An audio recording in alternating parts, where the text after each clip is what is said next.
one you're dreaming of. To be the only one you're dreaming of. Why die a happy man knowing that I got your love? Oh, to be the one you're dreaming of. But if I can't have you, I don't want nobody else. Put my love upon the shelf just like I do. And if you won't have me, why do you let me think you would make me for someone else who could give all the loving that you should be giving me eventually? Oh, to be the moon in the sky. Oh, to be the moon in the sky. I could catch your eye every time you looked up high. Oh, to be the moon in the sky. Oh, to be the moon in the sky. Oh, to be the moon in the sky.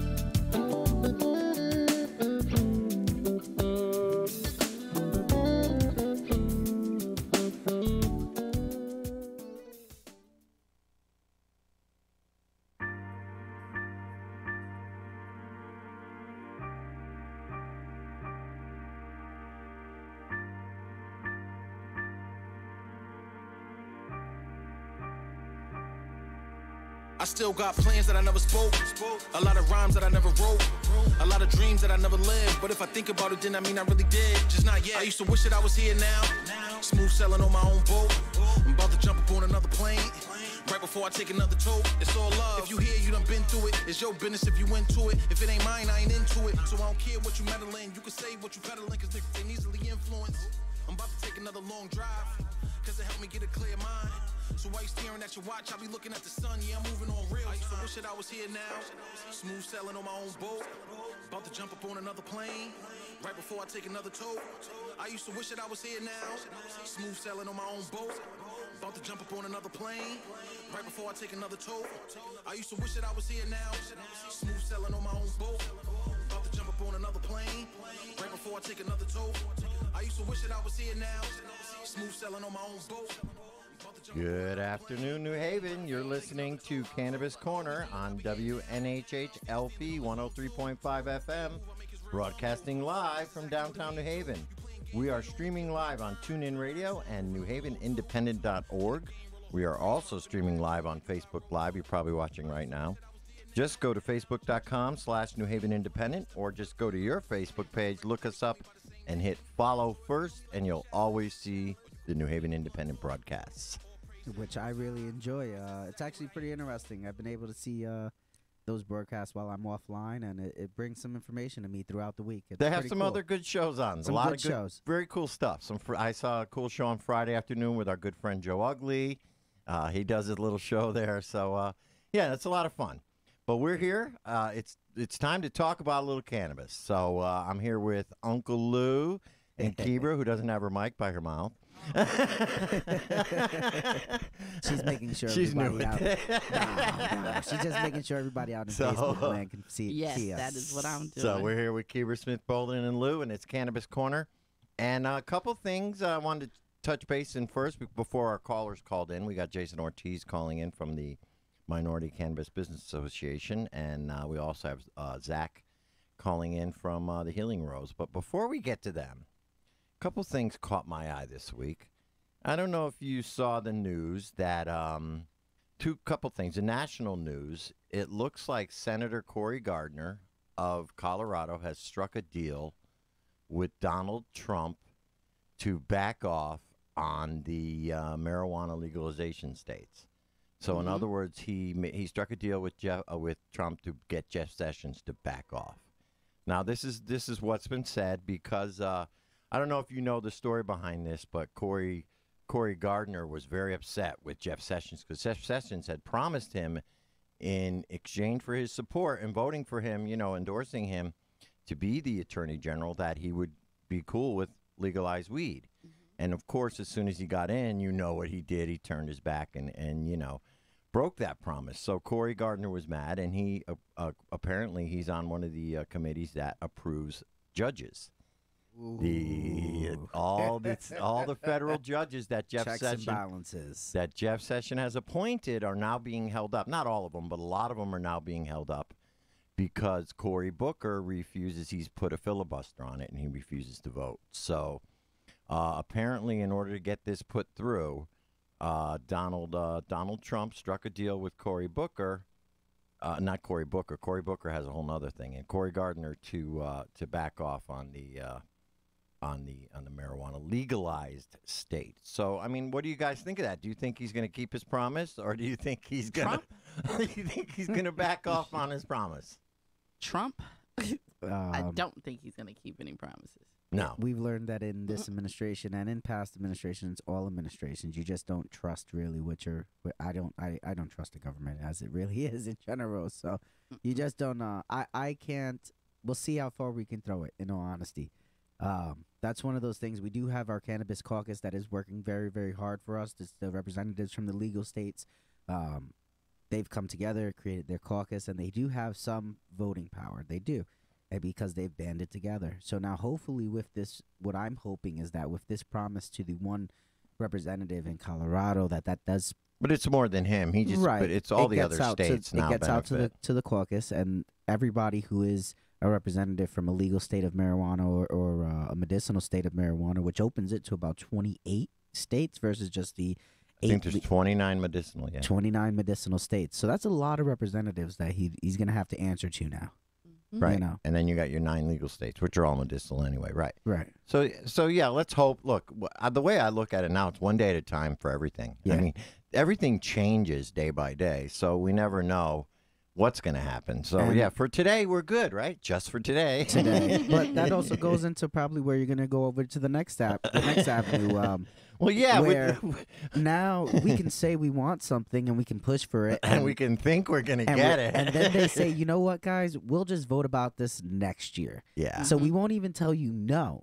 We won't tell you yes either. So we'll just table it for another year. So here's what I guess Lou is mentioning. Yeah, man. As you all know, we've all been involved in the fight for marijuana legalization here in Connecticut. We should call it cannabis legalization, adult use cannabis in Connecticut.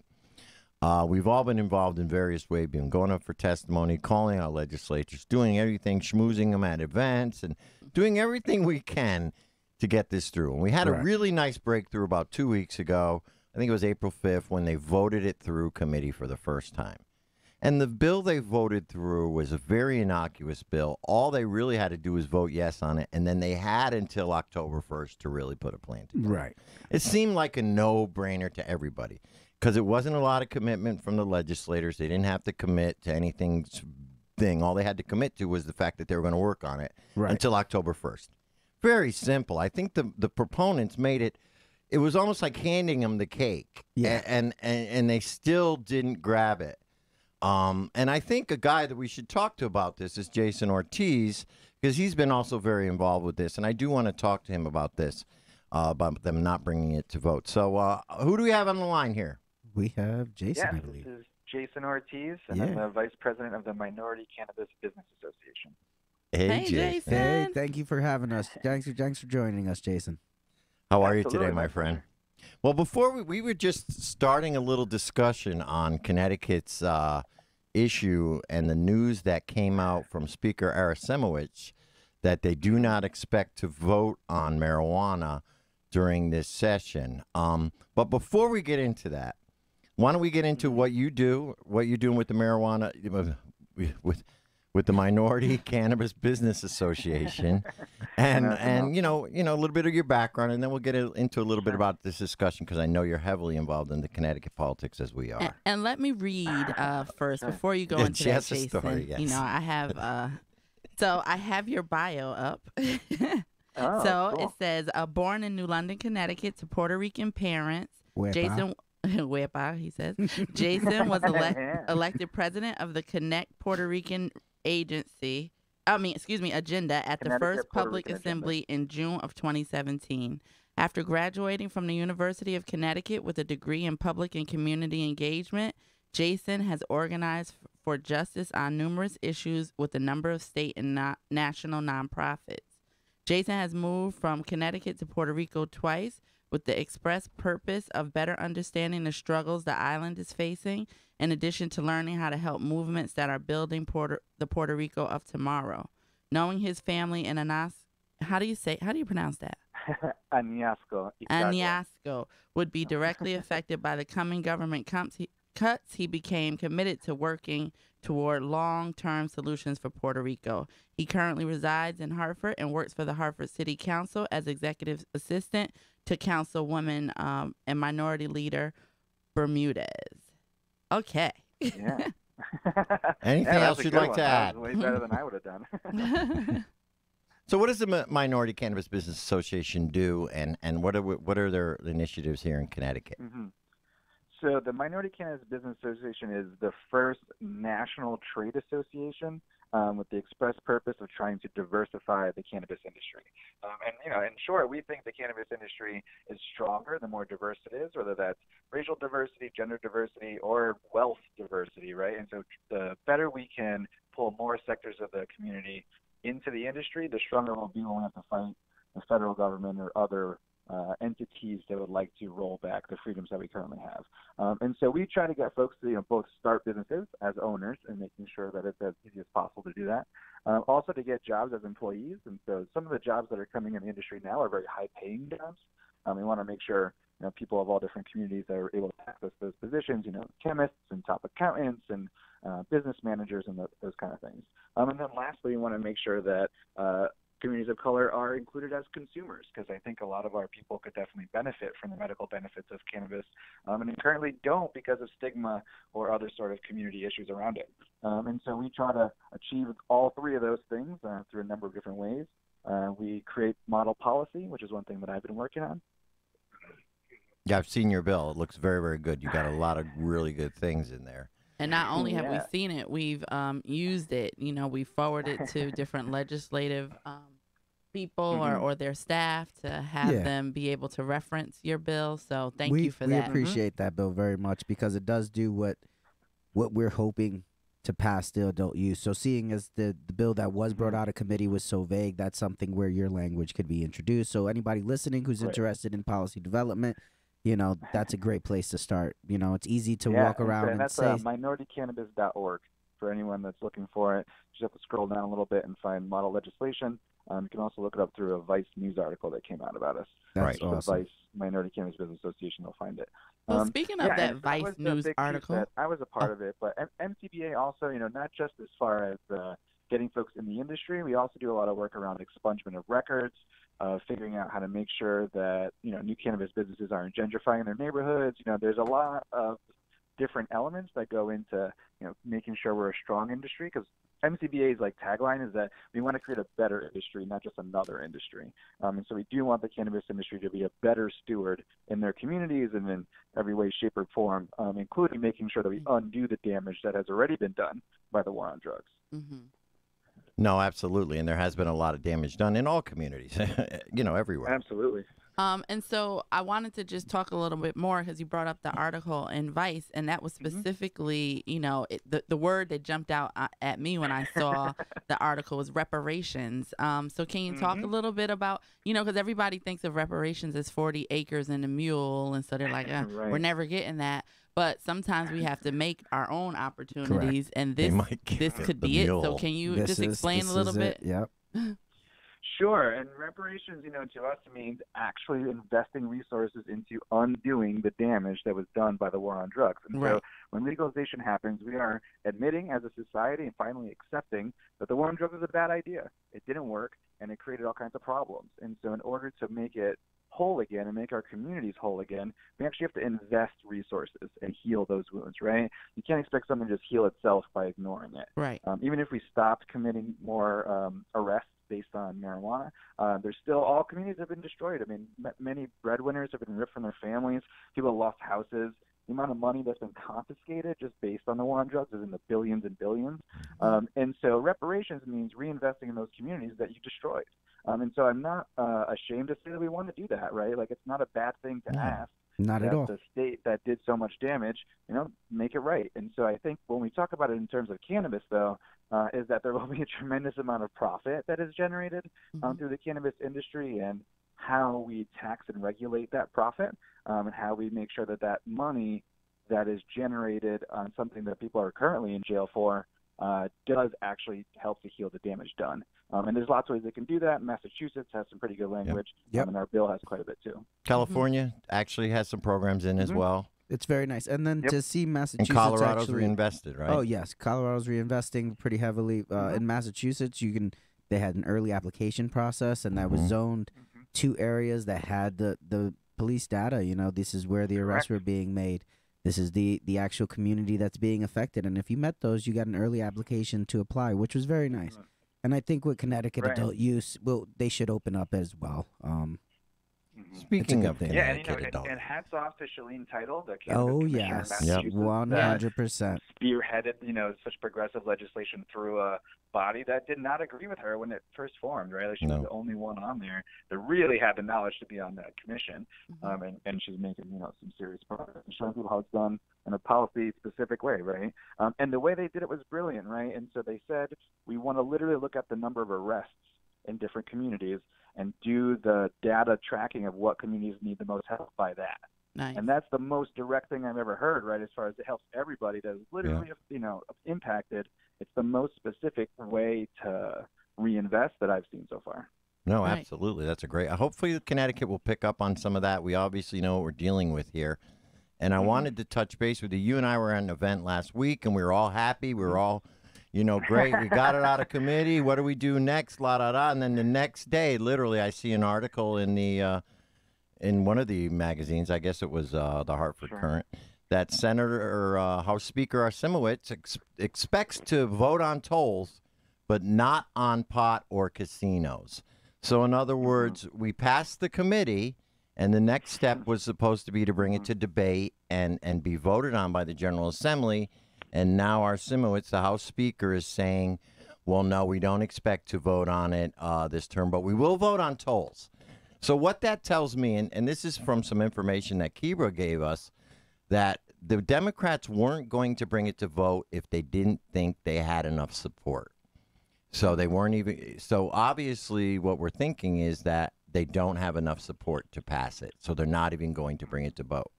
What strikes me as funny is they do have enough support for tolls to bring it to vote.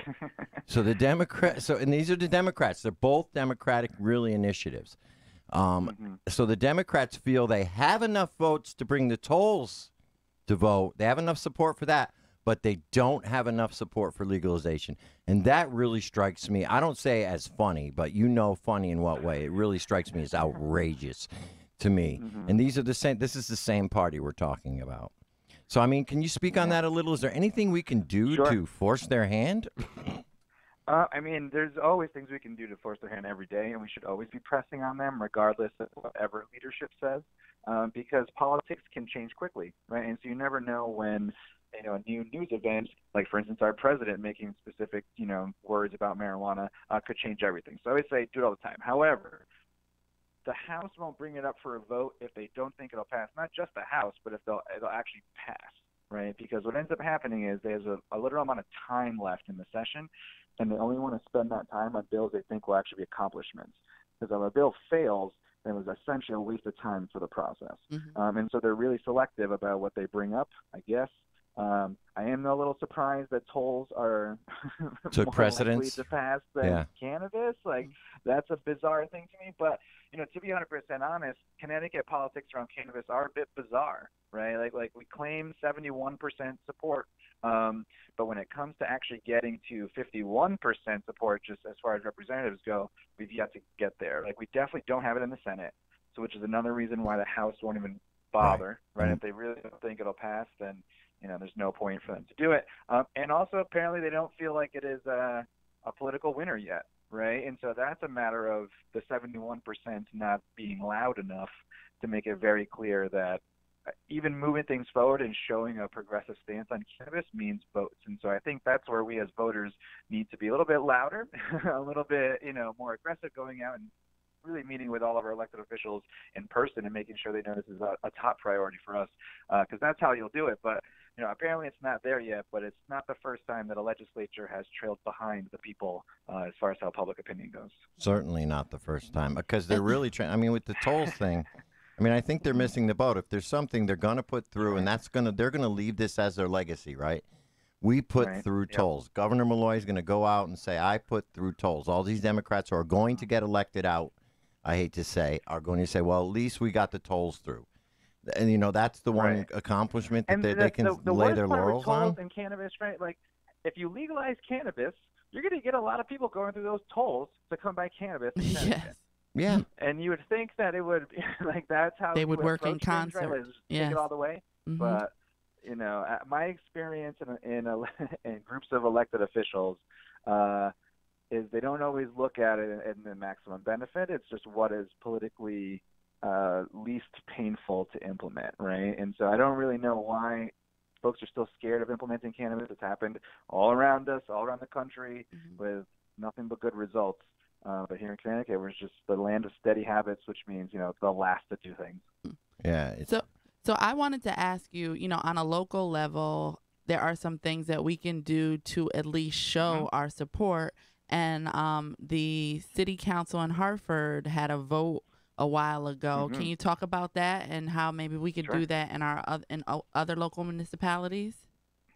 Yeah, absolutely. And so Councilman Bermudez of the Working Families Party introduced a resolution to support legalization broadly.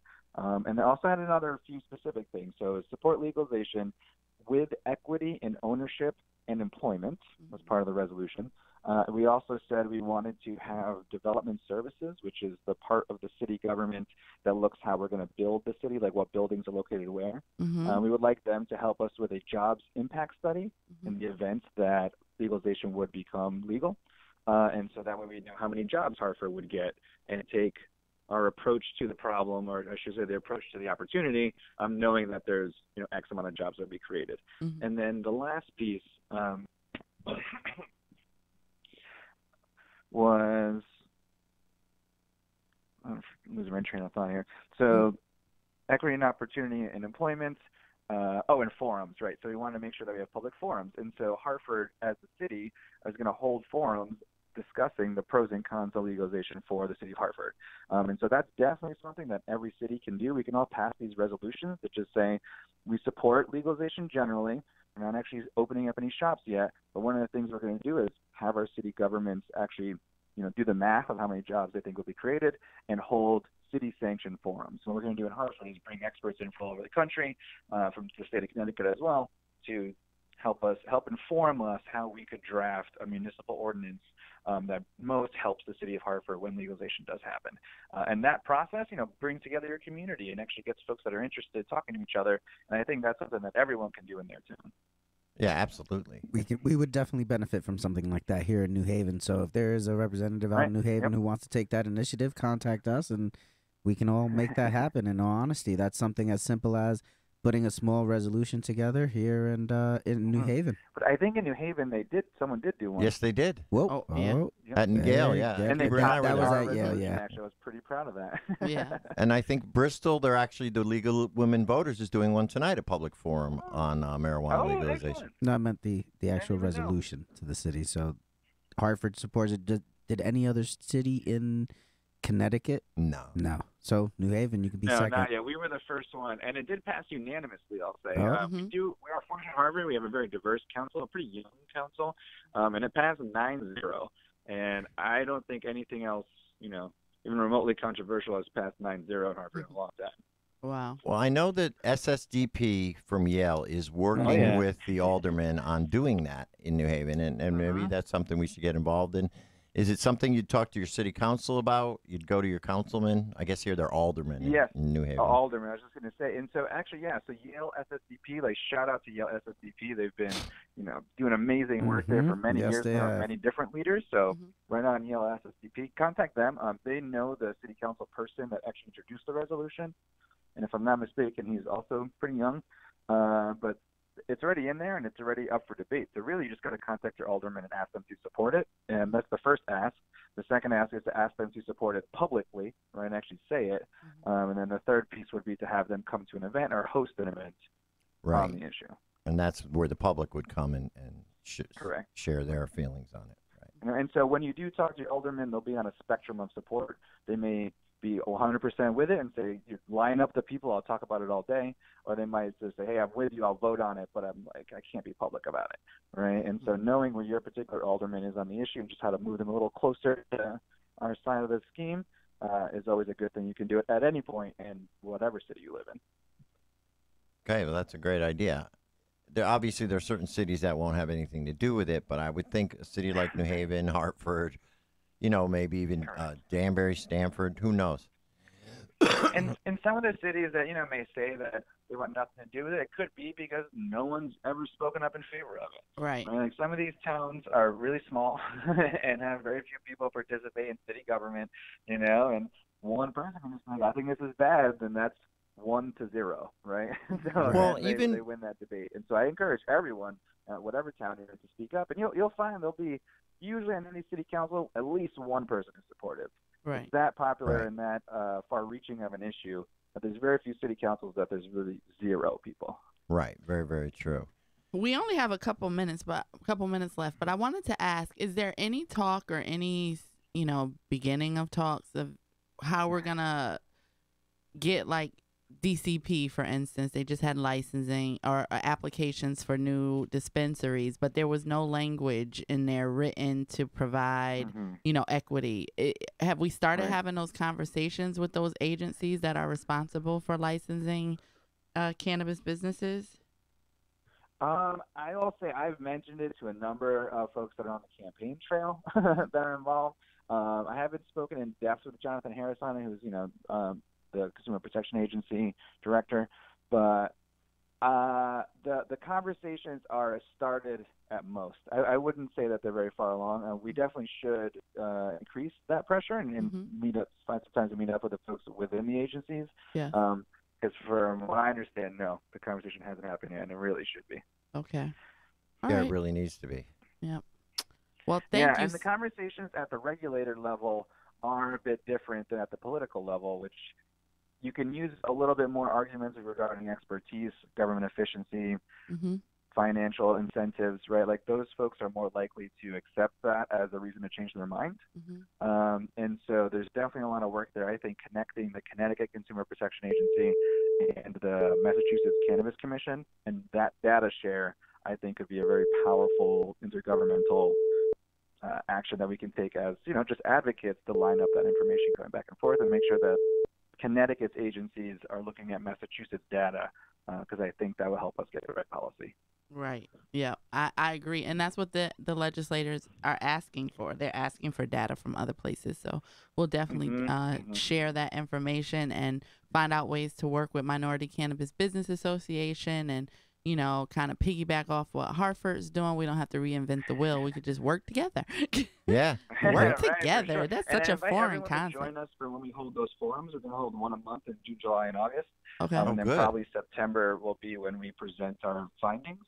Because we will be having a lot of public comment time during those forums for anyone to say, I think you should include this in your policy, right? And we'll compile all of those suggestions for the policy we make at the end. So definitely get in touch with us through the Office of Councilwoman Willis Bermudez, or just through MCBA, and you'll see stuff on WillisBermudez.com and on her Facebook. But yeah, I was looking forward to it. And then also on May 5th, there's going to be a fantastic conference happening that everybody should join us in New Haven for. Yeah, absolutely. That'll be a great place to talk to folks and figure out and really strategize who can we move in the legislature, who are our champions, and what are the next steps that we can do in between the session. Well, I'm definitely inviting them all. Yes, we've invited them all. So they'll let's see be if coming they to the show conference, up. hopefully. And I know you'll be there. That'd be great. And they can get you at, how do they get in touch with you? They can reach me at jasonjortiz@gmail.com.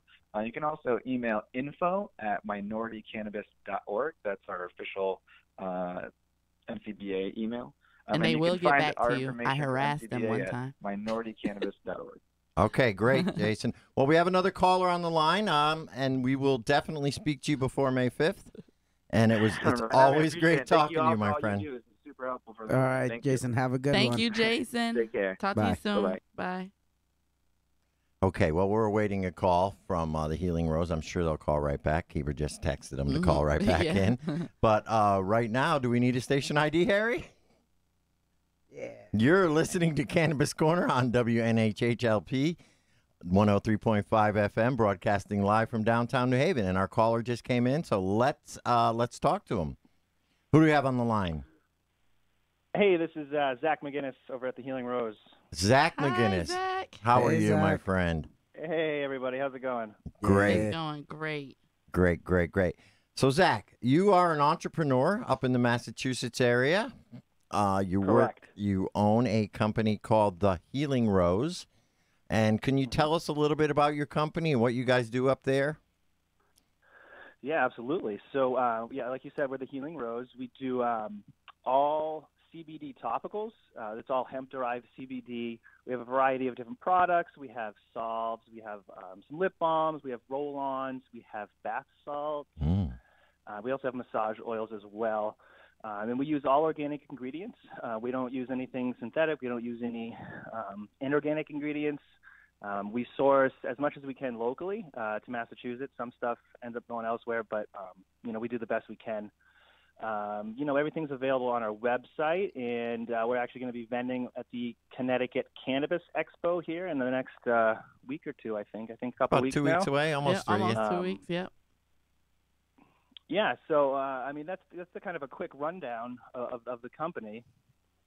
So how'd you get started? And I know that Laura, your partner, wasn't feeling too well to join us today, but how did you get started? And I know she went to the same school that I went to and learned at it. So can you tell us a little bit of your background story? Yeah, so the company started, we were actually at a rock concert, and she had a body surfer thrown right on top of her, dislocated her kneecap horribly. Advil and stuff, it just wasn't working. So we met someone who said, "I have cannabis solved, and I think this would, work well for you." And she obviously had never used a salt before, and I was, obviously pretty skeptical of it at first. I was like, "Yeah, sure. I mean, that sounds cool and all." And she tried it, and it was amazing. It was taking away the bruising, reducing the swelling. It was really bad. She was bedridden for maybe a couple of weeks, and it's just crazy how the swelling went down. Wow. And we were like, this is really cool, but I think we can do it a lot better. So we did. We did some R&D. She went to the Northeastern Institute of Cannabis, NIC, in Natick, Mass, which is now closed. So she got a good cannabis education there. And then we did an online organic skincare kind of like a accreditation thing called Formula Botanica. And Nice. that was super helpful during our R&D phase. We spent, I want to say, 8-9 months kind of just formulating and getting our recipes down and just understanding the basics of skincare and, essential oils, which can be tricky. There's a lot of different things and just kind of formulating the perfect recipe for our products. And I think we got there. I think all of our products are spot on. So Oh, You're yeah. there. Good job. Yeah, your stuff's The great. bath salts are like my favorite thing in the whole Oh, wide don't I world. know it? So now let me ask you a question. You've been doing CBD infused products for the last probably 2 years. I remember you were actually at one of the NIC 420 parties, and I see you all over the place. Massachusetts is legal now. Are you planning to expand your line from CBD to a more expansive line for the recreational market there in Massachusetts? Well, yeah, that's a great question. We're definitely looking at that. It's on our radar 100%. We're just trying to comb through all the regulations and, all the other stuff that comes with the legalization, which can be a little confusing. But we're definitely going to try to obtain a license to make THC products. In Mass, what they have is they have 3 different license categories, and then they have what they call a micro business license. Right, which is very cool. Which it's a great thing. It's I think there's a limit. You can only go through. I think it might be like 200 pounds or 2,000 pounds a year. There's a limit. But and I think that's what we're going to be going for. It's much more obtainable. Not as much capital needed to be invested. So, but yet definitely by the end of the year, I hope to see some Healing Rose products with THC in them in whatever dispensaries end up popping up around the Massachusetts area. But right now you sell nationwide, correct? You do online sales, and you're also at all the festivals, and you're actually getting into some retail now, I see. Yeah, absolutely. Yeah, so we're available nationwide. Everything on the website. It is all hemp derived, so it's entirely legal to move around state lines. And yeah, we're doing our schedule in May is actually pretty jam packed. I think we're doing like 6 trade shows in May, and they're all in different states. So we're going to be busy. Blessings. And yeah, we're doing some festivals. And I think for our retail partners, I think we're in close to 30 locations now. Nice. And I know there's a couple. I know there's a yoga shop in Connecticut that we're in, and I can't remember for the life of me the name of it. I would obviously love to give a shout out, but I don't remember the name of it. That was pretty recent. We just got in there, and Nice. we're out in Oregon actually. A couple shops in Oregon. Nice. Well, you'll be all over So yeah, Connecticut we're soon. expanding out to the West Coast. We actually have a whole sales team out there, so Nice. it's exciting. And we kind of like jumped ahead because I really wanted you to talk about how you transitioned from this great idea, having all this research and development, and into this great business, because I know it wasn't overnight, and I'm sure you had challenges, so I was hoping you could talk a little bit about that. There's a lot of challenges, with CBD in general. When we launched at AnyCan Boston last year, that was our first trade show, our first official trade show, and I was there it with was y'all. great. And we're like, this is awesome. We're gonna really go hard on this. Let's get a location. Let's get set up, and we're setting up the online store. Yeah. Let's get a credit processor. Let's get going. And then we learned out the hard way that credit card processing in the CBD world isn't as easy as selling anything else. So you got to go through high risk processors, and they want to take 10 to 15% of everything. It's not the law makes it very fuzzy, and it doesn't define it clearly, hemp versus cannabis. Right. So a lot of the banks just don't want anything to do with hemp related companies, which is tough. But hopefully, I'm sure all of you heard about Mitch McConnell's bill that was just introduced. Yeah. Let's all pray that passes. That's like going to go for vote very soon at the end of the month, right? Yeah, I believe so. He wants to push it through very, very quickly. He wants to be, he wants to put his state at the top for hemp production. So there's motivation behind it. So I feel pretty good about it. Now, I read into the bill, it still doesn't clarify CBD. What it does is takes the word industrial off hemp, but it's still up to how CBD oil is classified by state. I know in Connecticut that they do exempt industrial hemp. They don't classify industrial hemp as marijuana, with the exception of the oil derived from industrial hemp. So I don't know if how that's going to really change the CBD legislation, but it certainly is a big step forward. Yeah, absolutely. And at the end of the day, I think in the hemp industry, at this point, it's impossible to start going backwards. And you just have so many businesses, so many companies, $1 million companies that are producing this hemp oil, selling it everywhere. There's going to be a lot of pushback if they try to take away with that language, like no more CBD oil or anything like that. And I do know that Mitch McConnell will be meeting with Jeff Sessions. I think it's this week or maybe the following week, but they're going to try to hammer out the details of how to define cannabis and hemp and how to separate the two appropriately, which I think is going to help a lot. Well, right, because as long as Jeff Sessions can get on board and get his head right. Well, I think the thing with the hemp is you don't have all these social ills that have been associated with cannabis, all the propaganda stuff with hemp. Even when they made it illegal back in Prohibition days, they used cannabis as a scapegoat, and hemp was kind of just put in there as an afterthought. At least that's what they wanted everybody to think. But so now I think the times have changed. There are no stigmas associated with hemp, and it really is seen as a strictly industrial product. I think it will go through, and it is a big step forward for the whole industry, whether people realize it or not. Yeah, no, absolutely. It's a big deal, and the banking restrictions is the biggest thing for me. I just want to be able to bank just like every other business. Right. And I think that'll open it up a little bit because there will be legal hemp businesses that will need banking, and the banks will want their money. And look, the banks want the Exactly. cannabis industry's money. Believe me, it's not my the God, and, banks who are we've- stopping it. It's the we've had, FDIC. We've had credit card processors, because we were going through like kind of just more small-time unknown processors, and they would catch on after a few months and say, "Oh, you're doing hemp. I'm sorry, we can't carry you." But they would like write it out in an email and saying like, we would love to take your money, but we can't. Yeah. So all the processors, all the banks, they want in, they just can't, and it's unfortunate. And it's because of regulations, and it all stems from that federal law and where the way it's scheduled. That's the core Exactly. issue right there. Yeah. Exactly. So I mean, hopefully, who knows? I know Trump just said that he would be open to He won't bother the stripping away the states. federal Mm-hmm. the classification of marijuana, or however he said pretty much whatever bill they put in front of him, he'll sign it. Right. Mhm. You just have to. We But just then, have to watch that they don't make a Schedule 2. They have to deschedule it because Schedule 2 will put it Right. right in the hands of Big Pharma.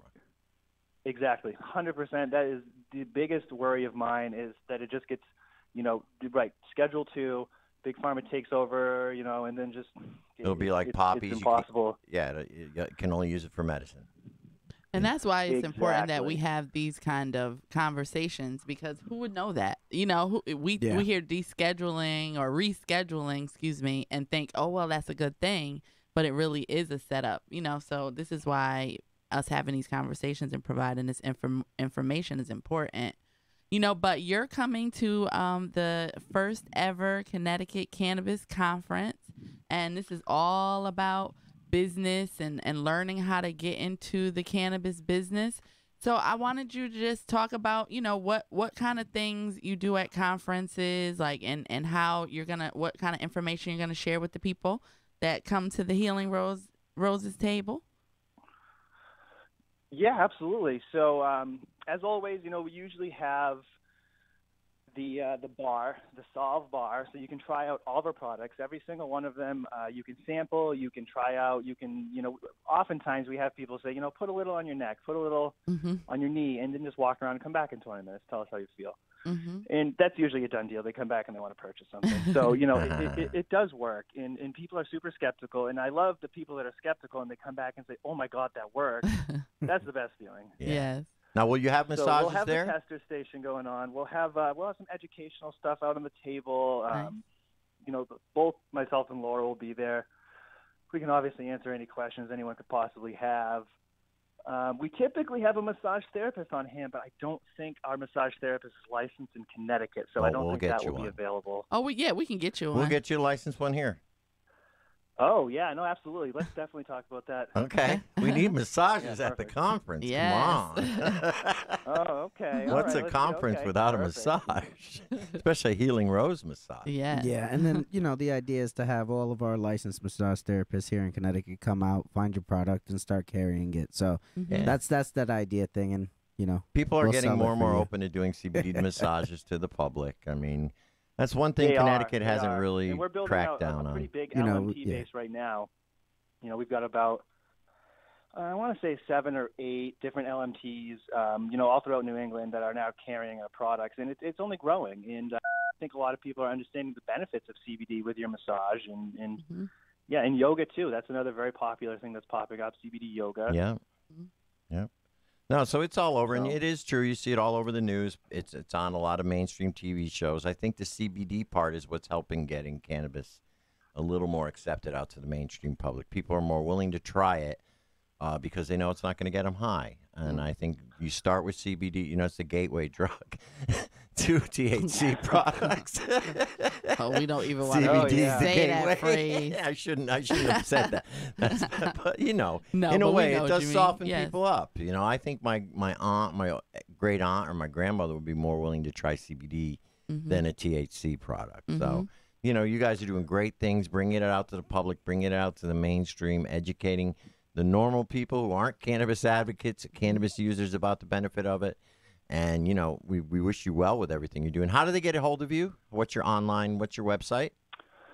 So the website is www.thehealingroseco.com. And then we are on Instagram, we're on Facebook. I think Facebook's The Healing Rose Boston, and Instagram is The Healing Rose _ and we're super active on social media, and Yeah. we do a lot of We do some giveaways. We do a lot of fun stuff. Sales. So definitely tag or follow us and check out Definitely. the website. And I left Nican without my T-shirt, Zach. Well, we'll bring it. Bring them down on Wow. May 5th. we for the Pain Talks that we host in Massachusetts, the Healing Rose puts we worked it out so that we're able to get their lip balm. So in every one of the Yeah. bags, there's a lip balm. So Nice. there's a great relationship There's a lip from balm a lot from of Healing people. Rose in That's my right. pocket right So now. the Healing Rose has a great, I great use relationship. mine all up. Yeah, we have great relationships So with there. everybody. So entrepreneurially, it's something that's been able to partner with everybody, and we appreciate you guys as well. Mm-hmm. Because in the gift bags, there's just you guys, the Healing Rose products. We have some of that Cushley stuff, and so we try to really keep our small businesses in hand as they get to Yeah, grow. no, definitely. It's all about just building up the communities and just getting the word out there. Yeah, Mhm. and you guys are awesome. We appreciate you very much. Yep, and we thank you for being, great examples of entrepreneurship and thinking outside of the box and partnership. These are all things that, you exemplify. You actually stole someone from me. Now she's with you in Massachusetts, but she seems to be so happy and working in the industry. So thank you for opportunities that you're providing to so many Yeah, of people. course, definitely. All right, Zach. Great talking to you. We'll see you on May 5th. And say hi to Laura. Hope she feels better. Yes. Yep. Have a good one. Definitely. Thanks, guys. All Thank right, you, Zach. Right. Bye. Bye-bye. Bye. Great guy. That Great, was He nice. is. Great Yeah. company. We had a Yeah. lot of good discussions here today, guys. Yes. I guess we got our work cut out for. I hope, Jason's right.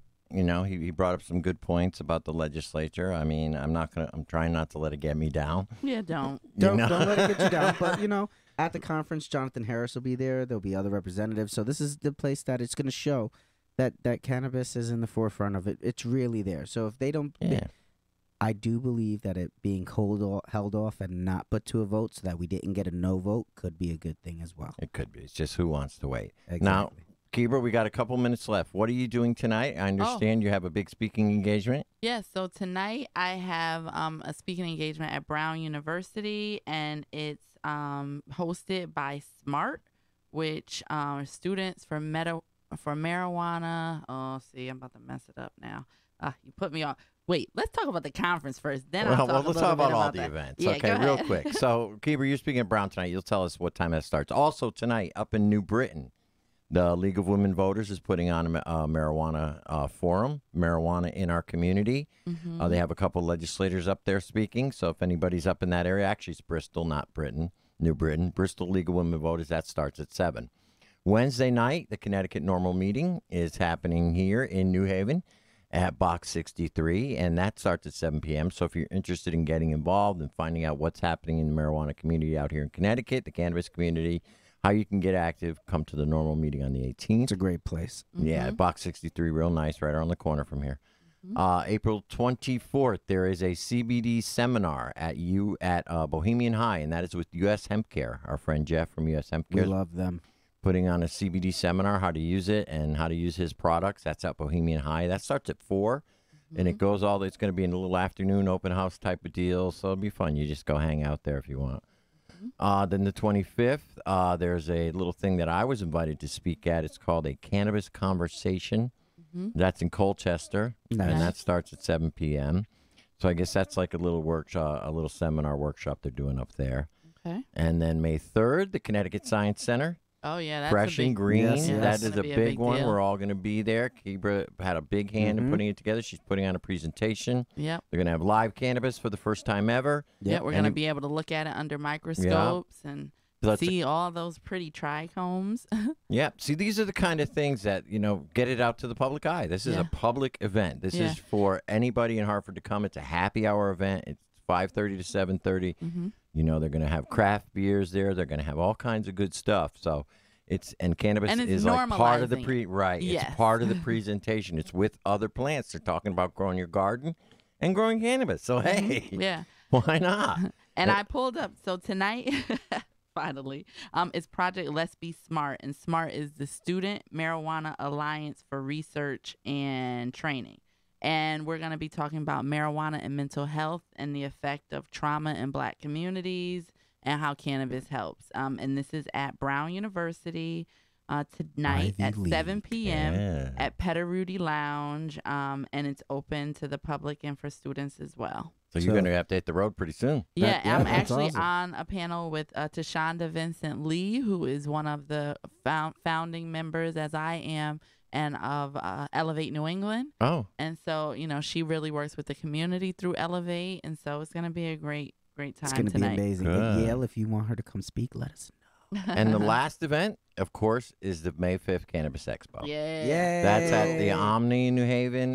We got a little thing here. We got a lot of sponsors coming. Topstone, Ardent, Hetty, Healing Rose, High Beautiful, One Hit Wonder, the Hippie Chick, Go-Go Joe's. We have a bunch of sponsors coming. A lot of great stuff. Education. We have Jonathan Harris as the One of we our had keynotes. We have Deshonda Dashida Dawson. Dawson. From MJM Strategies. They And do Chanel marketing. Lindsay. And then Chanel Lindsay with her Ardent. And she's a lawyer doing advocacy work in Massachusetts. Yeah. So, So I'm hearing the music. You know that means that means it's time to go. that means it's time to Thank go. you, But we'll everybody. be here next week. Yes. Right here on 103.5 WNHH LP on TuneIn Radio and also streaming live here on Facebook. We really appreciate you guys listening to us. Please share far and wide and get the word out about cannabis. See you next week. Stay happy, healthy, and medicated. Peace. Cause it helped me get a clear mind. So while you staring at your watch, I'll be looking at the sun. Yeah, I'm moving on real. I used to wish that I was here now. Smooth sailing on my own boat. About to jump up on another plane. Right before I take another tow. I used to wish that I was here now. Smooth sailing on my own boat. About to jump up on another plane. Right before I take another tow. I used to wish that I was here now. Smooth sailing on my own boat. About to jump up on another plane. Right before I take another tow. I used to wish that I was here now. Smooth sailing on my own boat. About to jump up on another plane. Right before I take another tow. I always knew that I'd be here now. Standing on his own too. Every move I make is real humble. That's exactly what a man do. You playing games and you only get one turn. So I'm moving on a low too. In the game, roll a whole gram up. In the backwood, no, you got roll too. I used to wish that I was there now. Jumping off another plane. Stepping foot on another planet. Resurrected, but they call me by the same name. So if you know me like your chalice, or you could put it in a blunt too. All praise to the Most High, cause that's exactly what I am too. I used to wish that I was here now. Smooth sailing on my own boat. About to jump up on another plane. Right before I take another tow. I used to wish that I was here now. Smooth sailing on my own boat. About to jump up on another plane. Right before I take another tow. I used to wish that I was here now. Smooth sailing on my own boat. About to jump up on another plane. Right before I take another tow. I used to wish that I was here now. Smooth sailing on my own boat. About to jump up on another plane. Right before I take another tow.